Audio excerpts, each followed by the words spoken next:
ನೋಡಿ, ಕೆಲವು ಚಿತ್ರಗಳು ಬರೀ ಚಿತ್ರಗಳಾಗಿರೋದಿಲ್ಲ. ಅವುಗಳ ಹಿಂದೆ ಒಂದು ದೊಡ್ಡ ಕಥೆಯೇ ಇರುತ್ತೆ.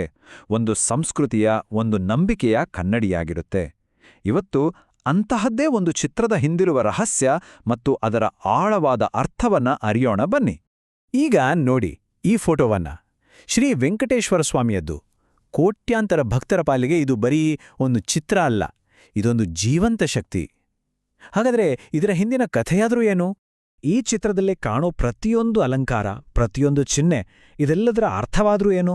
ಬನ್ನಿ ಈ ದಿವ್ಯ ರೂಪದ ಹಿಂದಿರೋ ರಹಸ್ಯಗಳನ್ನ ಒಂದೊಂದಾಗೆ ಬಿಡಿಸ್ತಾ ಹೋಗೋಣ. ಸರಿ, ನಮ್ಮ ಈ ಪಯಣ ಶುರುವಾಗೋದೇ ಭಗವಂತನ ಮುಖದಿಂದ. ಯಾಕಂದ್ರೆ ಯಾವುದೇ ದೇವತಾ ರೂಪದಲ್ಲಿ ಅದರ ಶಕ್ತಿಯ ಕೇಂದ್ರಬಿಂದು ಅಂದ್ರೆ ಅದು ಮುಖವೇ ಅಲ್ವಾ? ಆಹಾ, ಈ ಭವ್ಯವಾದ ಕಿರೀಟವನ್ನೊಮ್ಮೆ ನೋಡಿ. ಇದು ಸುಮ್ಮನೆ ಒಂದು ಅಲಂಕಾರ ಅನ್ಕೋಬೇಡಿ. ಇದು ಇಡೀ ಬ್ರಹ್ಮಾಂಡದ ಮೇಲೆ ಆತನಿಗಿರೋ ಪರಮಾಧಿಕಾರವನ್ನ, ಆತನ ರಾಜತ್ವವನ್ನ ಸೂಚಿಸುತ್ತೆ. ಈಗ ಬನ್ನಿ, ಹಣೆಯ ಮೇಲಿರೋ ಈ ವಿಶೇಷವಾದ ನಾಮದ ಕಡೆ ಗಮನ ಕೊಡೋಣ. ದೇವರ ಕಣ್ಣುಗಳನ್ನ ಸ್ವಲ್ಪ ಮಟ್ಟಿಗೆ ಮುಚ್ಚೋ ಈ ಚಿಹ್ನೆಯ ಹಿಂದಿರೋ ರಹಸ್ಯವಾದರೂ ಏನು? ಇದೇನೋ ಬರೀ ಒಂದು ಗುರುತಾ? ಖಂಡಿತ ಇಲ್ಲ. ಈ ನಾಮವನ್ನ ಶುದ್ಧವಾದ ಕರ್ಪೂರದಿಂದ ಮಾಡಲಾಗುತ್ತೆ. ಅದರ ಮಧ್ಯದಲ್ಲಿ ಒಂದು ಕೆಂಪು ಗೆರೆ ಇರುತ್ತೆ, ಅದು ಕುಂಕುಮದ್ದು. ಇಲ್ಲಿರೋ ಬಿಳಿ ಬಣ್ಣ ಭಕ್ತರನ್ನ ಪ್ರತಿನಿಧಿಸಿದರೆ, ಆ ಕೆಂಪು ಗೆರೆ ಇದೆಯಲ್ಲ, ಅದು ಆತನ ಶಕ್ತಿಯಾದ ಲಕ್ಷ್ಮೀದೇವಿಯನ್ನ ಪ್ರತಿನಿಧಿಸುತ್ತೆ. ಅಂದ್ರೆ ಇದು ಬರೀ ಒಂದು ಚಿಹ್ನೆ ಅಲ್ಲ, ಇದೊಂದು ದೈವಿಕ ಸೃಜನಶೀಲ ಶಕ್ತಿಯ ಸಂಕೇತ. ಸರಿ, ಮುಖದಿಂದ ಈಗ ಸ್ವಲ್ಪ ಕೆಳಗೆ ಬರೋಣ. ದೇವರ ಎದೆಯನ್ನ ಅಲಂಕರಿಸಿರೋ ಈ ಭವ್ಯವಾದ ಆಭರಣಗಳನ್ನ ನೋಡಿ. ಇಲ್ಲಿರೋ ಪ್ರತಿಯೊಂದು ಒಡವೆಗೂ ಅದರದ್ದೇ ಆದ ಒಂದು ಕಥೆ ಇದೆ. ಈ ಆಭರಣಗಳ ವಿನ್ಯಾಸ, ಅದರ ವೈಭವ ನಿಜಕ್ಕೂ ಅದ್ಭುತ. ಇವೆಲ್ಲ ಭಗವಂತನ ಹತ್ರ ಇರೋ ಅಪಾರ ಸಂಪತ್ತು ಮತ್ತು ಆತನ ದೈವಿಕ ಶಕ್ತಿಯನ್ನ ತೋರಿಸುತ್ತೆ. ಆತ ಬರೀ ದೇವನಲ್ಲ, ಆತ ರಾಜಾಧಿರಾಜ.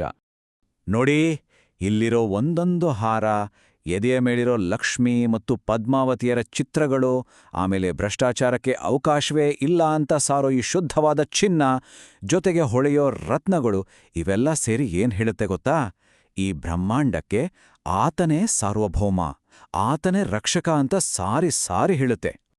ಸರಿ, ಈಗ ಬರೋಣ ದೇವರ 4 ಕೈಗಳ ಕಡೆಗೆ. ಯಾಕೆ 4 ಕೈಗಳು? ಯಾಕಂದ್ರೆ ದೇವರು ಒಂದೇ ಸಮಯದಲ್ಲಿ ಈ ಇಡೀ ಜಗತ್ತಿನ ಜೊತೆ ಬೇರೆ ಬೇರೆ ರೀತಿಯಲ್ಲಿ ಸಂವಹನ ನಡೆಸಬಲ್ಲ ಅನ್ನೋದಕ್ಕೆ ಇದು ಸಂಕೇತ.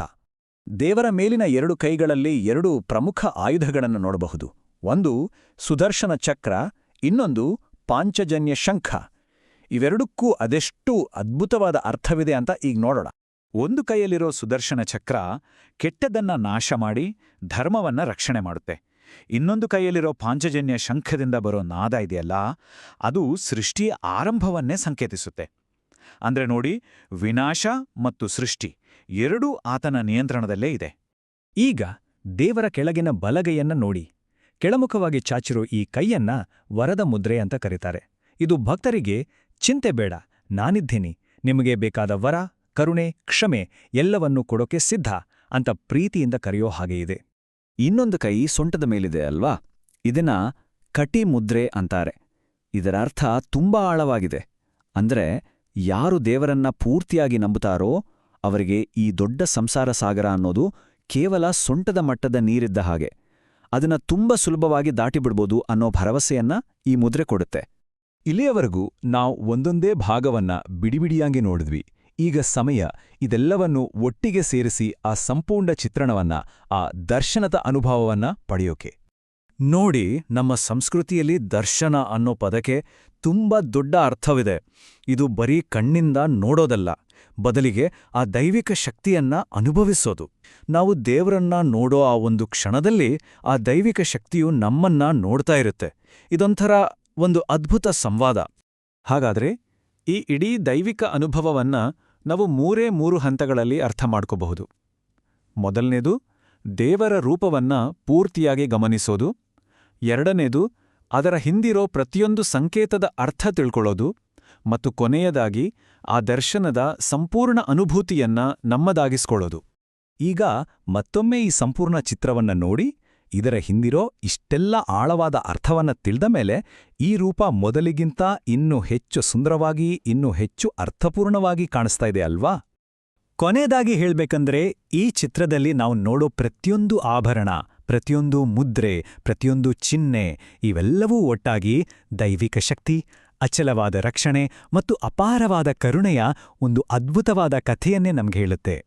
ಸೊ ಇದು ಕೇವಲ ಒಂದು ಕಲ್ಲಿನ ಶಿಲ್ಪವಲ್ಲ, ಇದು ನಂಬಿಕೆ ಮತ್ತು ಕಲೆ ಎರಡೂ ಒಂದಾಗಿ ನಮ್ಗೆ ಒಂದು ದೈವಿಕ ಅನುಭವನ ನೀಡುವೊಂದು ಅದ್ಭುತ ತಾಣ.